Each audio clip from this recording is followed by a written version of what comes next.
Herkese selam. Köksüz kalmış orkideleriniz mi var?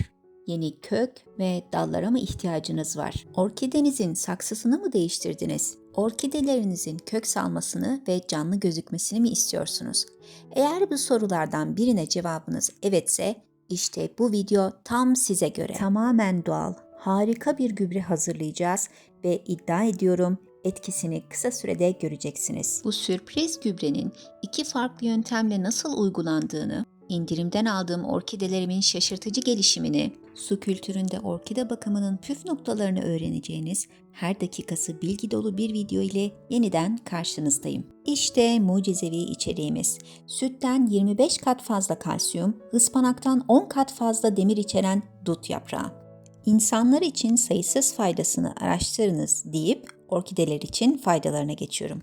Sağlıklı kök ve yaprak gelişimi için ve hastalıklara karşı direnç için kalsiyum önemli. Fotosentez dahil bitkinin büyümesi ve gelişmesi içinse demir önemli. Yarım saat sirkeli suda bekletip duruladığım dut yapraklarını 100 derecelik fırına koyuyorum ve kuruyuncaya kadar bekletiyorum ve blenderda toz haline getiriyorum. Cam bir kabın içerisine 500 ml kaynamış içme suyu ve bir silme yemek kaşığı dut yaprağı kurusu koyuyorum ve güzelce karıştırıyorum. Soğuması için dışarıya bırakıyorum ve üzerini bir kapakla kapatıyorum. Gelelim çok etkili ikinci içeriğimize. Burada B1 vitamini kullanacağım. Orkidelerimin hepsi indirimden alındı. Saksıları değişti ve stresli bir dönemden geçtiler. Böceklerle mücadele ettiler. B1 vitamini yeni dikilen veya saksısı değişen orkidenin kök büyümesini teşvik eder, nakil, stres, budama, ışık, sulama vesaire gibi çevresel değişikliklerde bitkinin toparlanmasına yardımcı olur. İşte tam da orkidelerimin ihtiyacı olan şey. 1 adet 50 gram B1 vitaminini 500 ml içme suyunda karıştırarak eritiyorum ve cam bir kabın içerisine boşaltıyorum.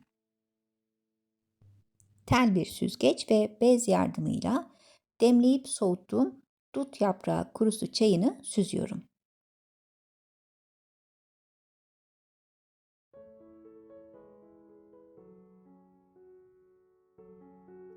...500 ml B1 vitamini, 500 ml dut yaprağı kurusu çayını aynı kapta birleştiriyorum ve bu karışımı iki farklı yöntemle orkidelere uygulayacağım.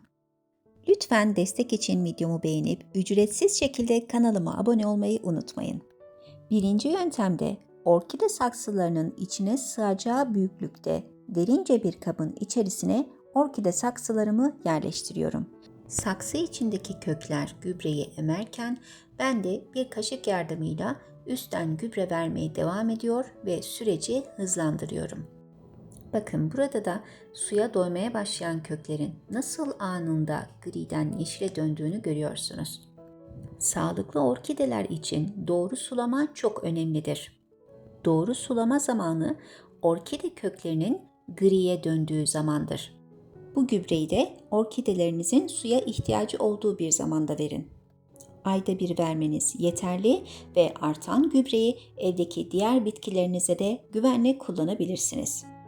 Şimdi ikinci yöntemi göstereceğim ama hala kanalıma abone olmadıysanız lütfen ücretsiz bir şekilde kanalıma abone olmayı unutmayın. İkinci yöntemde gübreyi orkidelere yapraktan vereceğim. Bunun için bir sprey şişesine karışımdan koyuyorum.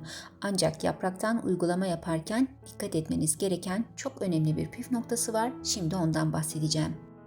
Bazı orkide bakım videolarında yapraklara bolca su püskürtüldüğünü ve yaprakların nemli tutulduğunu görmüşsünüzdür.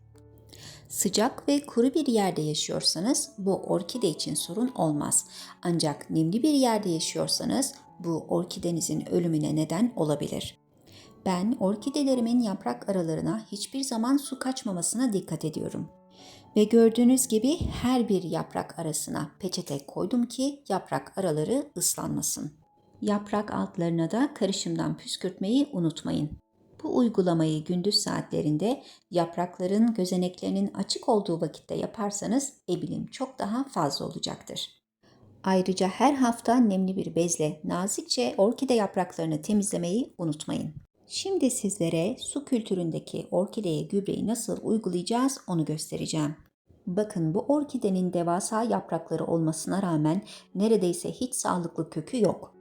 Üzerindeki bu beyaz lekeler fazla sudan kaynaklı hasar. İndirimden aldığım bu orkidemi eve getirir getirmez saksı değişimi yaptım. Saksıdaki ağaç kabuklarının ıslaklığını görünce gözlerime inanamamıştım. Orkideyi suya koyacağınız şey kesinlikle bir cam olmalı. Çünkü orkidenizin bu dönemde çok fazla ışığa ihtiyacı var. Asla kavanozu ağzına kadar doldurmayın ve kökleri tamamen suda bırakmayın. Kök uçlarının suya değmesi yeterli. Bu suyu 2 günde bir değiştirin ve kavanozu haftada bir sterilize edin. Ayrıca kesinlikle içme suyu kullanın. Asla sıvı gübreleri doğrudan kavanozun içerisine koyup uzun süreli orkidenizi bu karışımlarda bekletmeyin. Orkidenizi gün ışığı alan bir yere koyun. Direkt güneş ışığı alan bir yere asla koymayın. Özellikle yapraktan gübreleme yaptıktan sonra 2 açık cam arasına orkidenizi kesinlikle koymayın, yani orkidenizi ceryandan koruyun. Evet, hazırladığım karışımdan yapraklarına sıktım ve orkidemi 15-20 dakika kadar bu karışımın içerisinde beklettim. Yaprak aralarındaki fazla nemi de bir peçete yardımıyla kuruladım. Orkide büyütmek gerçekten sabır işi. Herhangi bir formülü uygulayıp 1 ya da 2 gün içerisinde aniden sonuç almanız çok zor. Ama ben gerçekten bu uygulama sonrasında orkidelerimin gelişimini görünce gözlerime inanamadım. Bakın, burada su kültüründeki orkidemin 2-3 yerden nasıl kök çıkardığını görüyorsunuz. Yaprak aralarındaki nemli peçeteleri aldıktan sonra orkideleri bu şekilde bir gece bekletiyorum ve iyice gübreyi emmelerini sağlıyorum. Ayrıca saksı tabaklarındaki fazla suyu boşaltmayı da unutmayın. Ve işte sonuçlar. Doğru bakım, sevgi, ilgi ve sabırla düzelmeyecek orkide yok gibi.